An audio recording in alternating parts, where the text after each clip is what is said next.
Hello বন্ধুরা, good morning. আমি রিয়া। আমার নতুন একটা ব্লগে তোমাদেরকে অনেক অনেক ওয়েলকাম। আজকে হচ্ছে গিয়ে মঙ্গলবার, আর এখন ঘড়িতে বাজে সকাল 8টা। তো আজকের ব্লগটা তোমাদেরকে সাথে নিয়ে এখান থেকেই শুরু করছি।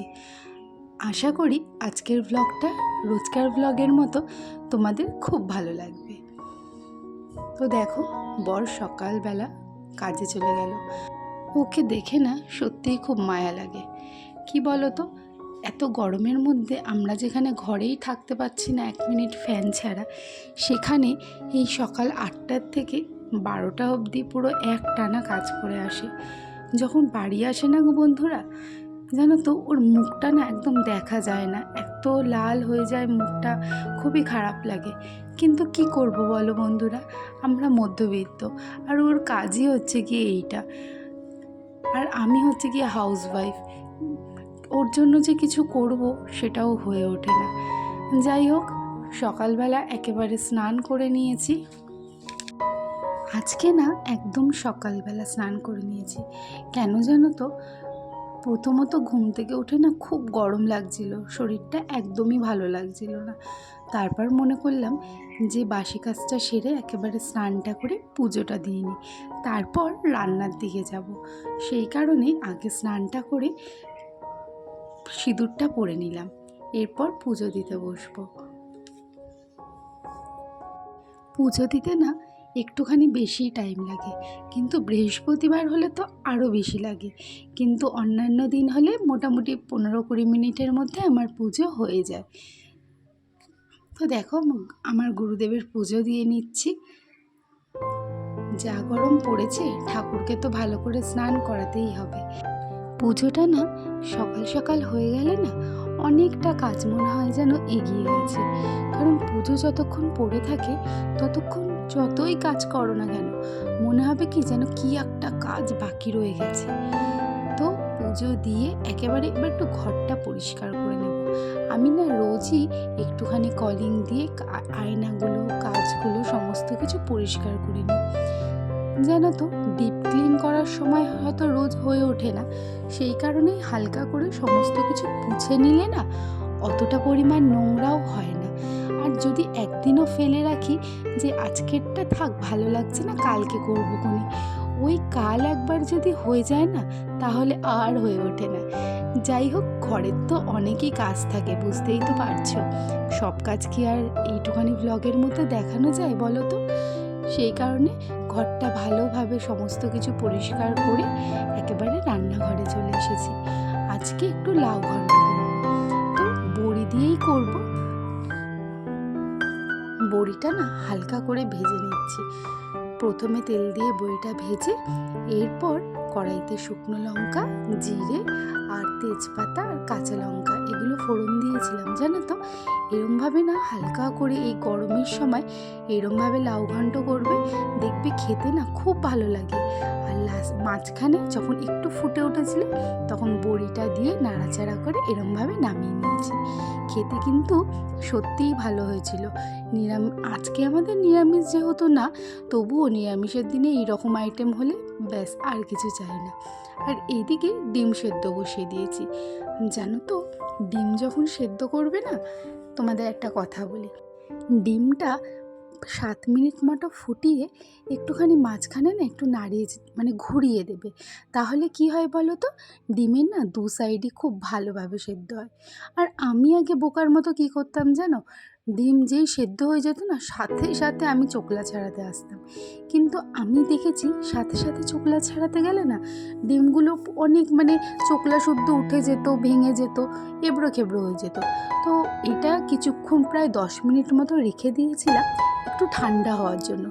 জলটা যখন পুরো ঠান্ডা হয়ে গেছে, আর আমি কিন্তু ঢাকা দিয়েই রেখেছিলাম, এত ভালোভাবে চোকলাগুলো বেরিয়ে যাচ্ছিল না যে কি বলবো, ধরতে দেরি চোকলাগুলো বেরিয়ে যাচ্ছে।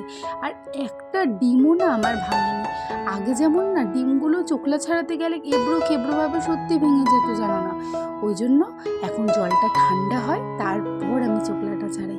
দেখো, সব কটা ডিম কি সুন্দর ছাড়িয়ে নিয়েছি, একটুও ভাঙেও নি, কিচ্ছু হয়নি। এবার ডিমগুলোকে একটু পরিষ্কার জলে তো ধুতেই হবে, তাই না? কড়াই বসিয়ে নিলাম। এখানে দুটো কড়াই দেখতে পাচ্ছ তো, এই কড়াইটা আমার মা দিয়েছে জানো তো। আর আগের কড়াইটা যেটা কালো ছিল ওই কড়াইটা আমার। ওই কড়াইটা না প্রচণ্ড কালো হয়ে গেছে, ওই জন্য মা বললো ঠিক আছে তুই আমার কড়াইটাতে রান্না কর। তাই যেগুলো স্পেশাল রান্না সেইগুলো কিন্তু মায়ের কড়াইটাতেই করি। দেখো নুন হলুদ মাখিয়ে ডিমগুলোকে হালকা করে ভেজে নিচ্ছি। আমার বোন না ডিম যদি কড়া করে ভাজি না একদম ভালোবাসে না খেতে। আমার আবার ডিম হালকা কড়া হলেও খুব একটা খারাপ লাগে না, কিন্তু ওনার জন্য বাবা ডিম একদম কড়া করে ভাজা হবে না। সেই জন্য ডিমটা হালকা করে ভেজে নিচ্ছি। ওদিকে ডিমটা ভাজা হচ্ছে আর ততক্ষণে এইদিকে আলুটা কাটতে থাকি। জানো তো আমি না এরমভাবেই রান্না করি, একদিকে ডিমটা ভাজা হচ্ছে ততক্ষণে এইদিকে আলুগুলো কেটে নিচ্ছি। আলুগুলো কাটা হলে না মশলাটাও কিন্তু একেবারে করে নেব। কেন বলো তো এত তোড়জোড় করে রান্না? কারণ সকালবেলা ছেলেকে তো স্কুলে পাঠাতে হবে, এবার ওর জন্য আবার আলাদা একটা টিফিন করতে হবে।